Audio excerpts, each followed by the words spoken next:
Hello everyone, this is the Gaurav Panchal और इस video में हम डिस्कस करेंगे। जैसा कि आपको पता है कि 10th और 12th के रिजल्ट्स आ चुके थे और उसके बाद जिन बच्चों के कंपार्टमेंट लगे हैं, यानी कि जिनके सप्लीमेंट्री लगी है किसी सब्जेक्ट में या एक से ज़्यादा सब्जेक्ट में सप्लीमेंट्री लगी है, या फिर कई बच्चे जो इम्प्रूवमेंट करना चाहते थे, जो कई दिनों से इंतजार कर रहे थे कि सीबीएसई क्या नोटिफिकेशन देना चाहेगी इस बार, कितने सब्जेक्ट में वो इम्प्रूवमेंट कर सकते हैं, ओके और कितने चांस होंगे कंपार्टमेंट एग्जाम के, कितने सब्जेक्ट में दे सकते हैं, वो सारे कंफ्यूजन आज क्लियर हो जाएंगे। कल ही सीबीएसई ने एक सर्कुलर जारी कर दिया है जिसमें कंपार्टमेंट एग्जाम कब होगा, उसका रिजल्ट कब आएगा और कितने सब्जेक्ट में बच्चे इंप्रूवमेंट कर सकते हैं। जो एक डाउट बना हुआ था कि मोर देन वन सब्जेक्ट में किया जा सकता है या सीबीएसई इस सेशन के लिए सिर्फ एक सब्जेक्ट में इंप्रूवमेंट करवा रही है, तो सारे डाउट क्लियर करेंगे इस वीडियो में।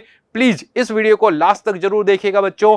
तो प्लीज स्टार्ट करते हैं। यहां पर ये सर्कुलर 29 को ही रिलीज हुआ है और इसमें बिल्कुल क्लियरली बता दिया गया है कि एग्जाम कब लगने वाला है, कितने दिन आपको तैयारी करके देना है एग्जाम। ओके, यहां पर देखो सबसे पहले लिखा गया है कि कंपार्टमेंट फर्स्ट चांस। कई बच्चों ने पढ़ा होगा इस सर्कुलर को, इस पीडीएफ को। कंपार्टमेंट फर्स्ट चांस का मतलब यहां पर फर्स्ट चांस, सेकंड चांस और थर्ड चांस भी दिया गया है। इसमें फर्स्ट चांस उन बच्चों के लिए है यानी कि जिन्होंने मेन एग्जाम दिया है और उसके बाद उसके रिजल्ट आने के बाद बच्चे के किसी एक सब्जेक्ट में कंपार्टमेंट लग गया है या सप्लीमेंट्री लग गई है, तो वो आने वाले जुलाई में उसका एग्जाम देगा। ठीक है, this is the first chance जो बच्चों का है। यदि उस एग्जाम को भी यदि वो क्लियर नहीं कर पाता, यानी कंपार्टमेंट पे भी फिर से कंपार्टमेंट लग जाए, तो फिर से वो नेक्स्ट ईयर सेकंड वाला जो मेन एग्जाम होगा 2024 में मार्च में, वहां पर वो एग्जाम देगा। उसको सेकंड चांस इन्होंने बोला है। ठीक है, उस केस में यदि वो मार्च वाले एग्जाम में भी फिर से कंपार्टमेंट लग गए, उसके सप्लीमेंट्री आ जाती है, तो तीसरा चांस जरूर मिलेगा। लेकिन तीसरा चांस में उसको एज ए प्राइवेट कैंडिडेट उसको फॉर्म फिलअप करना पड़ेगा, उसको रेगुलर कैंडिडेट नहीं माना जाएगा किसी एक सब्जेक्ट में यदि कंपार्टमेंट वो रिपीट कर रहा है तो। ठीक है, तो ये क्लियर होना चाहिए सबसे पहले। सेकेंड पॉइंट यह हुआ improvement of performance passed after replacement of the subject in 2023 main examination. Improvement का भी यहां क्लियर कर दिया गया है, अभी मैं डिस्कस करूंगा, उस पॉइंट पर आऊंगा। इसमें जो मेन पॉइंट्स है वो हम डिस्कस कर लेते हैं, जो आपके काम की चीज है। ठीक है, clearly improvement of performance in up to 2 subject in class 10th वाले बच्चे यदि इस वीडियो को देख रहे हैं तो उनके लिए 2 सब्जेक्ट में वो इंप्रूवमेंट कर सकते हैं। क्लियरली इस बात का जरूर ध्यान रखना है, क्लियर हो जाना चाहिए कि 2 सब्जेक्ट में वो क्लियर कर सकते हैं इंप्रूवमेंट, यानी कि परसेंटेज बढ़ा सकते हैं, नंबर बढ़ा सकते हैं। ओके, एंड 10th यहां लिखा हुआ है condition of valid combination of subject is per the date sheet and one subject in class 12th, right? One subject class 12th, only 4 candidate who passed in 2023। यानी कि जो अभी मेन एग्जाम दिया था 2023 में जो बच्चे हुए वो एक सब्जेक्ट में इंप्रूवमेंट कर सकते हैं। क्लास 12th के बच्चे सिर्फ एक सब्जेक्ट में इंप्रूव करके अपनी परसेंटेज बढ़ा सकते हैं। मतलब लास्ट ईयर तो मोर देन वन सब्जेक्ट के लिए उन्होंने बोला था जो पिछले सर्कुलर आए थे, लेकिन इस सेशन के लिए है ना, इन्होंने एक सब्जेक्ट के लिए इंप्रूवमेंट करने को बोला है। यानी कि आप कई बच्चों की जो 75 या 70% रह गई है और वो क्राइटेरिया फुलफिल करना चाहते हैं 75% का, 75% का, तो किसी एक सब्जेक्ट में मार्क्स इंक्रीज करके वो बढ़ा सकते हैं। ठीक है, तो 12th क्लास में सिर्फ एक सब्जेक्ट के लिए बोला है और 10th क्लास के लिए 2 सब्जेक्ट में इन्होंने क्लियर बोल दिया है, right. And this is the compartment third chance से क्लियर हो जाना चाहिए। थर्ड चांस का मतलब हुआ यानी कि जिस बच्चे ने 21-22 वाले सेशन में कोई पेपर दिया होगा, ठीक है, उस दौरान उसके कंपार्टमेंट लग गया है, तो उसने नेक्स्ट वाला कंपार्टमेंट दिया होगा जो सप्लीमेंट्री एग्जाम होता है 2 महीने बाद, 1 महीने बाद, उसमें फिर से उसका कंपार्टमेंट लग दिया है, तो यहां पर तीसरा चांस और मिला है। अब बच्चे जो शुरुआत से दे रहे हैं ना, समझ थर्ड चांस में मतलब अब वो प्राइवेट कैंडिडेट कंसीडर किया जाएगा। क्लियरली मेंशन किया हुआ है students can appear only as a private candidate. Clear है चीज। Private separate circular for private candidate has also been issued. इसके लिए अलग से ही एक लिंक दिया हुआ है बच्चों, इस लिंक पर जाकर आप as a private candidate form fill up कर सकते हो, राइट। वन मोर थिंग, ठीक है। नेक्स्ट यहां पर ये चीज आपके जो फॉर्म से स्टार्ट होंगे, अब फॉर्म की प्रक्रिया स्टार्ट होने वाली है। जो बच्चों के कंपार्टमेंट लगा है, जो इंप्रूवमेंट करना चाहते हैं, उनके फॉर्म 1 तारीख से 1 जून से स्टार्ट हो जाएंगे, 1 जून से इसकी विंडो खुल जाएगी वहां से। लेकिन आप ये खुद काम नहीं कर सकते। ये जो मेंशन जो पीडीएफ सर्कुलर जारी किया है ये स्कूल्स के लिए किया है, यानी कि जिन बच्चों ने मेन एग्जामिनेशन स्कूल्स के थ्रू दिया है एज ए रेगुलर, आपको अपने स्कूल को कांटेक्ट करना पड़ेगा या फिर आपके स्कूल वाले कांटेक्ट करके आपको बता देंगे, ठीक है। लेकिन जो फॉर्म फिलिंग की टाइम पीरियड है वो 1 से लेकर 15 जून तक है, सिर्फ 15 दिन का ही आपको टाइम दिया है। बिल्कुल आगे ये पॉइंट डिस्कस करूंगा, ओके। तो यहां पर ये चीज है, यहां पर देखे रेगुलर स्टूडेंट्स के लिए, प्राइवेट कैंडिडेट के लिए दिया हुआ है। One more thing, it is also informed to the school that the students who appeared in session 2021-22 in full subject, ठीक है, as per the scheme of studies either as regular students through school affiliated to the board or as a private students and their result were declared as compartment and they could also not pass in the compartment 2022, ठीक है, exam. This is the first chance. Already I have discussed, I have told you this is the first chance. उस case में वो clear भी नहीं कर पाया compartment, ठीक है। तो अब सेकंड चांस में भी क्लियर नहीं हुआ है तो students are eligible to apply only as private students for third chance. Third chance में वो प्राइवेट कैंडिडेट के तौर पर ही फॉर्म फिल कर सकता है। इसके लिए बच्चे को खुद ही फॉर्म फिलअप करना पड़ेगा सीबीएसई की वेबसाइट पर जाकर, क्लियरली, ओके।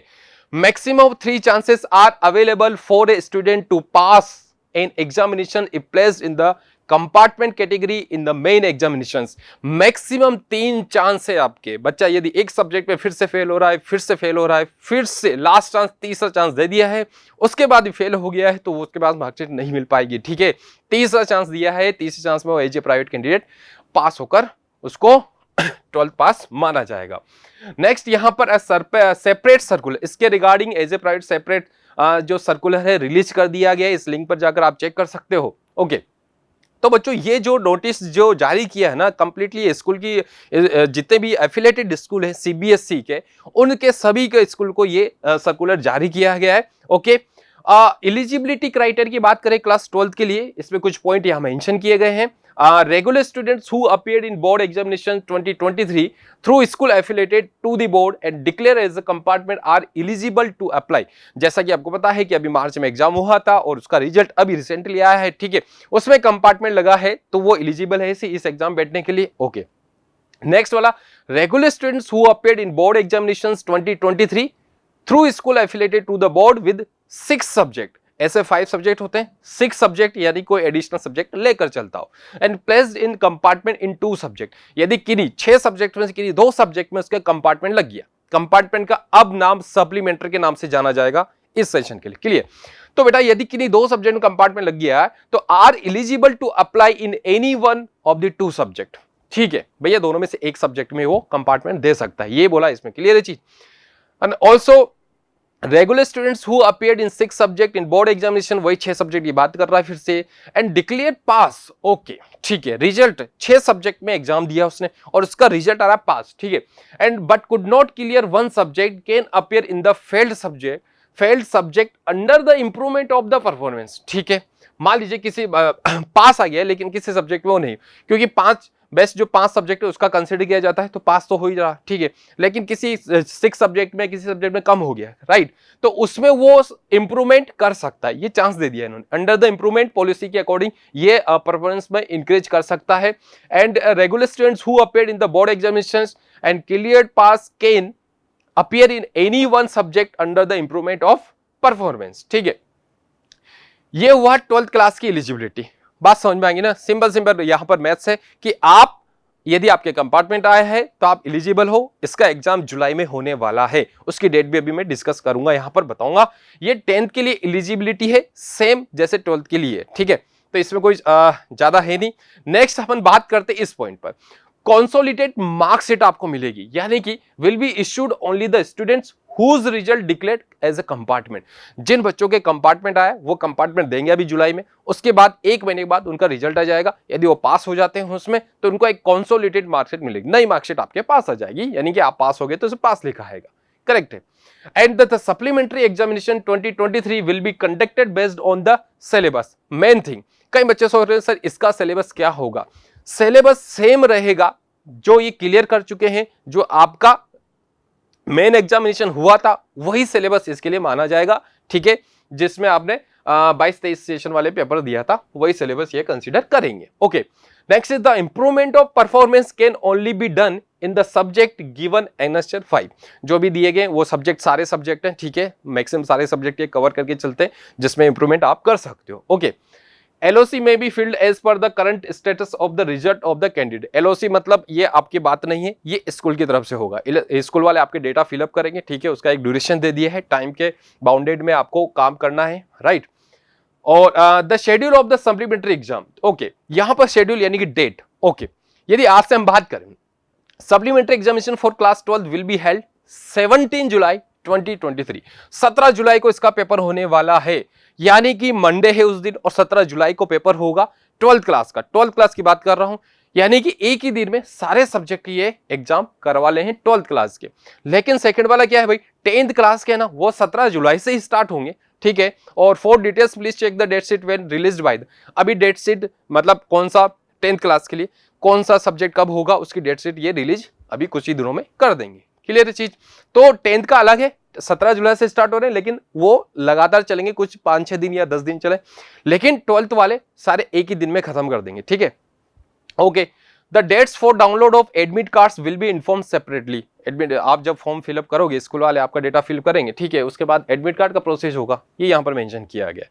ओके, अब नेक्स्ट आता है बेटा, यहाँ पर वही चीज हुआ है, शेड्यूल फॉर सप्लीमेंट्री बिल्कुल आपको पता होना चाहिए, आपको डेट का ध्यान रखना है, आपको 12th पास करना है। जो इंप्रूवमेंट दे रहे हैं यानी कि जिनके 70 या 72-73% बन रही है, तो डेफिनेटली वो इंप्रूवमेंट एग्जाम दीजिए किसी एक सब्जेक्ट में और अपनी परसेंटेज एनहांस कर सकते हो, बूस्टअप कर सकते हो। बिल्कुल, ये बहुत ही बढ़िया चांस है आपके लिए। ओके, तो क्लास 10th का आपका 17 जुलाई से स्टार्ट होगा, क्लास 12 का 17 जुलाई से ही स्टार्ट होगा, मंडे है और एक दिन में ये कंप्लीट हो जाएगा। ओके, नेक्स्ट यहां पर देखो, जो फीस लगने वाली है, फी क्या होगी ये भी आपको बता देता हूं बच्चों, ठीक है।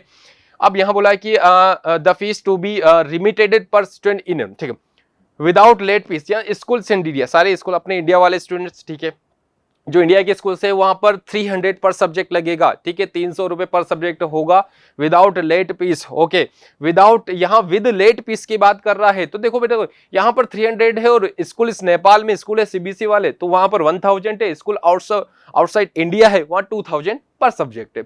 अब एक मेन चीज है भाई, यदि आप डिले होते हो, दिस इज योर फॉल्ट, आप डिले होते हो तो last date with the late fees of 2000, जो टाइम पीरियड दिया गया है उसमें आपने काम नहीं किया है, आपके फॉर्म फिलअप नहीं हुआ है, तो उसकी 2000 फीस लगेगी यदि लास्ट में करते हो, उसके लिए भी बाउंडेड किया है, ठीक है। अब बेटा ये जो शेड्यूल दिया हुआ है, schedule for the online submission of LOC, ये स्कूल वाले करेंगे, ठीक है, आपको सिर्फ स्कूल वालों को कांटेक्ट करना है, वहां जाकर बताना है, बात समझ में। तो इसका जो शेड्यूल है 1 तारीख से 15 जून तक है, 1 से 15 जून यानी कि स्टार्ट हो जाएंगे। ओके, और date of finalisation of LOC data 2 days ये दिया हुआ है सही।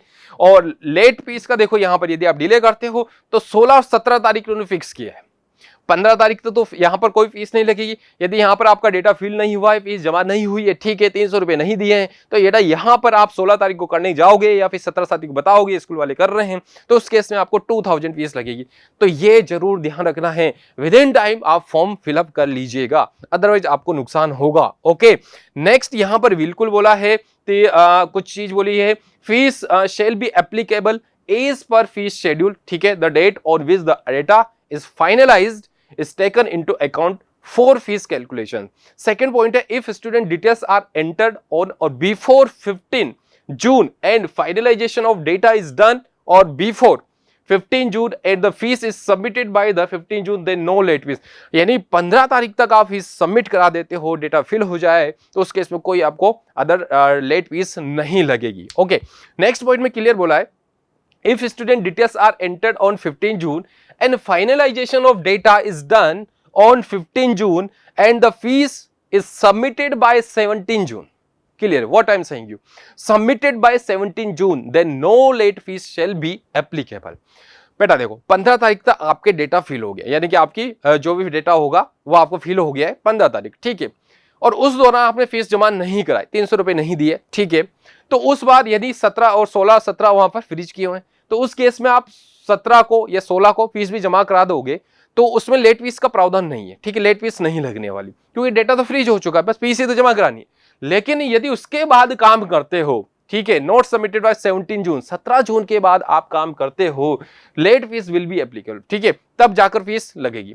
डेटा तो फ्रीज हो गया है, व्हाट आई एम सेइंग, ठीक है, डेटा फ्रीज कर देना, फिलहाल आपके रिक्वायरमेंट्स हो जो भी उसमें फॉर्मेलिटीज होगी वो भर दोगे, लेकिन फीस जमा नहीं कराई तब तो यहाँ पर लेट फीस का प्रावधान नहीं है। लेकिन डी पॉइंट पे बोला है the last date for submission with a late fee shall be applicable in the same manner, okay, and no application will be allowed, what this is the main point, no application will be allowed after the last date with a late fees or in the office mode, clearly 17 तारीख के बाद ना तो आपके form fill up किए जाएंगे, ना ही fees जमा हो पाएगी, ना ही आप स्कूल को कांटेक्ट कर सकते हो, स्कूल वालों को कुछ नहीं होगा, ना ही ऑफिस में जाकर आप कर सकते हो। ये चीज ये क्लियरली बोल दिए, ऑफिस मोड पर काम नहीं होगा।